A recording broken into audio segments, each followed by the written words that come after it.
Hello and good evening friend. और कहानी आज की अमेरिका से है।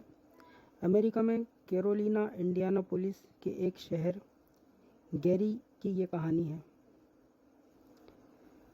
इस शहर में एक मकान है जिसको 2011 में एक फैमिली ने किराए पर लिया।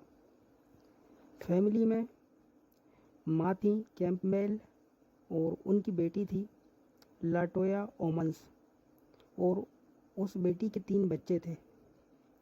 12 साल की लड़की, 9 साल का लड़का और एक छोटा 7 साल का लड़का। और इसमें इनके हस्बैंड का जिक्र नहीं है, या तो वो तलाकशुदा थी या फिर उनके हस्बैंड की मृत्यु हो गई थी। तो नवंबर 2011 को इन्होंने इस मकान को लिया और इसमें जो है तहखाना भी था और बरामदा भी था और रहने की इनके हिसाब से ठीक व्यवस्था थी। और ये लोग जो थे माली हालत से थोड़ा दिक्कत थी, यानी कि इनकी माली हालत कमज़ोर थी। तो नवंबर को इन्होंने घर लिया 2011 में और नॉर्मल अपना जीवन जीते रहे। और अब कहानी शुरू हुई दिसंबर के महीने से। एक महीना इनका अच्छा निकला, पर दिसंबर में कैंपबेल यानी कि ओमन्स की मॉम बताती हैं कि उन्होंने अपने बरामदे में मक्खियों का झुंड देखा। और ये मक्खी वो थी जो गर्मियों में निकला करती थी, मगर इनके यहाँ झुंड सर्दियों में निकला। और ये बताती हैं कि हम उन्हें मारते थे और वो आती जाती थी। और उनके तहखाने से उनको किसी के चलने की आवाज़ आती है। तो वहाँ जाके वो जब देखती हैं तो वहाँ उन्हें कोई नहीं मिलता।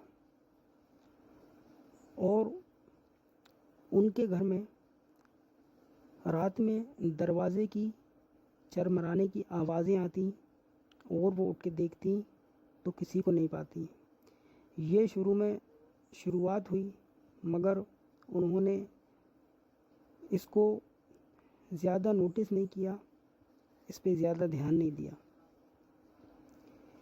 एक दिन लिविंग रूम में एक साया उनकी माँ ने देखा और फिर वो हिम्मत करके जाती हैं तो वो पाती हैं कि पैरों के निशान, गीले जूते के निशान उनको दिखते हैं, मगर वहाँ कोई मौजूद नहीं होता। और कैंपबेल बताती हैं कि उनका एक शक्ति के द्वारा गला भी घोटा गया। अब ये समस्या उनकी बढ़ने लगी थी। एक रात जब घर के लोग और कुछ रिश्तेदार उनके किसी रिश्तेदार की मौत का शोक में बातें कर रहे थे, तो उनकी 12 साल की बेटी की रूम से आवाज़ आती है कि माँ माँ। क्योंकि वो सो रही थी और ये लोग बाहर बैठे थे, तो उसकी आवाज़ सुन के सारे रिश्तेदार ये अंदर की तरफ भागते हैं और देखते हैं कि उनकी लड़की बेड पर तो है नहीं, मगर हवा में तीर रही है। बेड के ऊपर हवा में तीर रही है। तो ये लोग सारे के सारे उसके करीब चारों तरफ घेरा लगा के मंत्र 91 पढ़ते हैं, जो कि इनके ईसाई धर्म के हिसाब से एक मंत्र है। तो देखते हैं कि वो लड़की उतर जाती है और उसको कुछ याद नहीं होता। अब बात उनके बच्चों पे आने लगती है।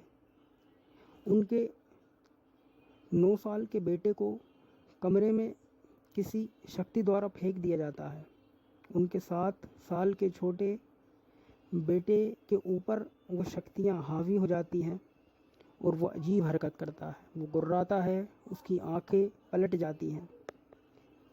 ये सारा कुछ देख के अब वो एक डॉक्टर से राब्ता करते हैं 19 अप्रैल 2012 में।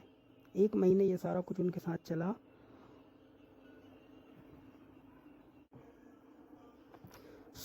ये सारा कुछ उनके साथ लगभग 5 महीने चला। फिर 19 अप्रैल 2012 को वो एक चिकित्सक जो कि उनकी पहचान का था, जेफरी ओनयुक्वू, उसके पास जाती हैं और वहाँ जब बच्चों को दिखाया जाता है तो वो बच्चे अजीब तरीक़े का व्यवहार करते हैं, बल्कि वो डॉक्टर पे भी हमला करने की कोशिश करते हैं और बदतमीज़ी करते हैं। मगर डॉक्टर उसको किसी अन्यथा इसको ना जोड़ के वो कहता है कि ये केवल भ्रम है और कुछ भी नहीं। फिर ये कहानी पहुंच जाती है पुलिस के पास उनकी बच्चों की हरकत देख के। अब जब ये कहानी पुलिस के पास पहुंच जाती है तो पुलिस इसको जो है, इस मामले को अपने हिसाब से हैंडल करती है और घर का निरीक्षण करना और हर चीज़ की जांच करना।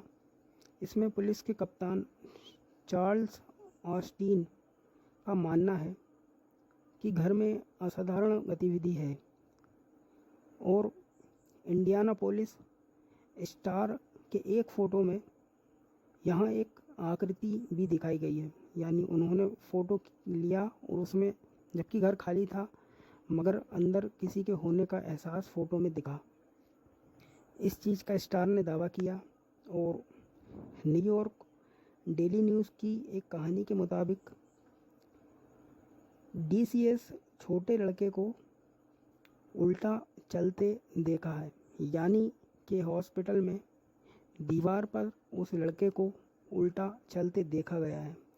हालांकि बाल सेवा विभाग डीसीएस को ये सारे कारणों के लिए बच्चों की मां को जिम्मेदार ठहराते हैं और कहते हैं कि ये सारा कुछ अपनी मां के लिए कर रहे हैं क्योंकि उन्होंने इन बच्चों को ट्रेंड किया है।